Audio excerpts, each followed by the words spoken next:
Alright, what's up guys, it is KH Central here, and today I am bringing you some more Kingdom Hearts 3 news for you guys. This really mainly involves the story of the Kingdom Hearts series overall and the future of it, so, you know, it's not really Kingdom Hearts 3 related, but it's still kind of related to that, so yeah, why don't we just get into it. So Tetsuya Nomura just had a recent interview with IGN, this is probably the same one where he was talking about the reason Kingdom Hearts 3 got delayed, and of course, like the title says, they asked him about the story of Kingdom Hearts 3 and what all is that going to entail. And in this interview, they're just talking about it, and they specifically bring up the topic of, is Kingdom Hearts 3 going to be the end of Sora'S story or not? And here's what he had to say about it. I do consider Kingdom Hearts to be Sora'S story, but if I go into more details, I think I'll be spoiling the game for everyone. So I just wanted to leave it at that. He also goes on to say, there are going to be a lot of shocking scenes, especially towards the end of the game. So I think you will definitely need to brace yourselves for them. And he also kind of commented on whether or not the game is going to have a satisfying conclusion, for the fans at least. So let's just see what he had to say about that. Kingdom Hearts is not too realistic, but I do want my players to grasp a sense of reality from that as well. For example, I'm sure you had friends when you were young, a group of friends, but as you grew older, things change and it doesn't always stay the same. I think all I can say is please play to the very end and see what happens. But I think Kingdom Hearts does depict how each character feels about each other in this new storyline. So pretty much he said he's not going to say if it's the end of Sora's story because that would just give too much away, and there's going to be a lot of shocking scenes and a lot of satisfying conclusions. So yeah. Whoo boy, I'm excited for this game. I mean, do I want this to be the end of Sora's storyline? The emotional side of me says no, because I've grown up with Sora whenever I play the Kingdom Hearts games, you know what I mean? I've been playing the game since I was 6. I'm almost 19 years old now. And I've just grown up with him, so to see him go would probably be very, very emotional. So that emotional side of me doesn't want it to happen, because I just cry like a little bitch. But the logical side of me kind of says, yeah, it probably should be the end of Sora's story, because I don't want them to overuse him, you know what I mean? Because plus, in this terms of story, Sora is getting very old, probably. I mean, Haley Joel Osment is as well, so he kind of needs to move on from that. But, you know, I just don't want him to be overused. I don't want him to be, like, used as a ploy and stuff like that. I want them to move on to some new characters, a new story. He can be, like, a cameo or, like, a master or something in the next series of games. But still, I don't want him to be the main character. I want someone else to probably take over the reins, because I just think that'd be best for story and just oversaturation, you know what I mean? And he also mentioned that the game is going to be emotional. We've already known this before since it's going to be the end of the story, but there's going to be some shocking scenes, especially towards the end of the game.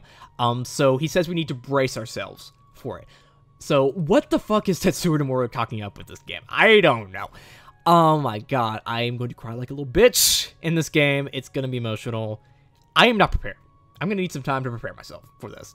It's not going to be fun. And I also really like that he brought up how about when you have a group of friends when you're really young, but when you eventually grow up, things change, you move on, and you just live different lives, you know what I mean? You just don't see each other anymore.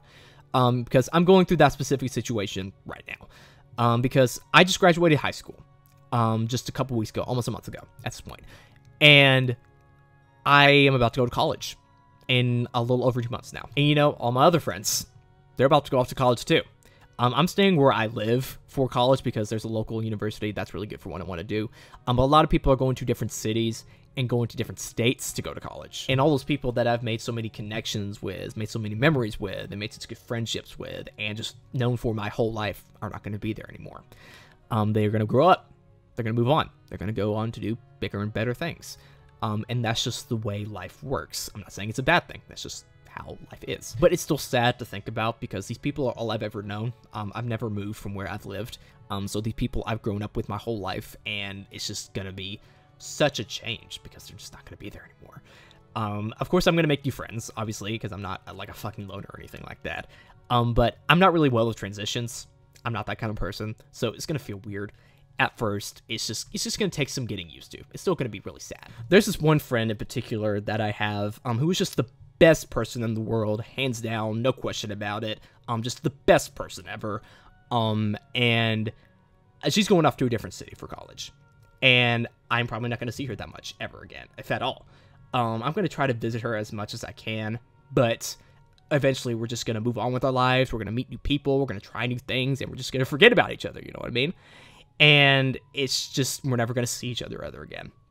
And that's really sad to think about. You know what I mean? Because she's just been the best person ever. She's just gotten me through so much in my life when I was down, and just been my rock for the longest time. And she's not gonna be there anymore. And I'm trying to save her as much time as I can with her because I know there's not a lot of time left. And damn it, I'm gonna cry again. I've tried to record this thing like 30 times and I've cried every time, so I'm just gonna accept it. And when that happens in Kingdom Hearts 3, if Sora, Riku, and Kairi move on with their lives and just go on and do separate things, I'm probably going to cry a lot at that moment. Because I've never related to a Kingdom Hearts game so much. Of course, it's been with me through my entire life, so I've related to it so much with the friends group that they have there and stuff like that. But it would just come at the perfect time in my life because I'll be going through that exact same thing, and it's just going to be so sad and so emotional, and damn it, I'm not ready for this game, man. I'm just not ready. I'm gonna miss her so much.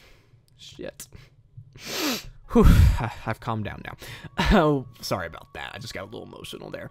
But yeah, this game's gonna be super emotional, super intense. It's gonna be super relatable for me for this point in my life. And yeah, I'm not ready for this game, man. I'm just not ready. So that's all I want to talk about with you guys today. Make sure to write down in the comments below your opinion on this. What do you think about this? Do you want this to be the end of Sora's story, or do you want it to keep going? What do you think about the emotional roller coaster that's going to be prepared for you in Kingdom Hearts 3? Are you ready for it? Because I definitely not, judging by that video. So yeah, make sure to write down in the comments below your opinion. Also, make sure to subscribe and like this video, because that'd be really awesome if you did. This has been Cage Central, and I will see you guys later.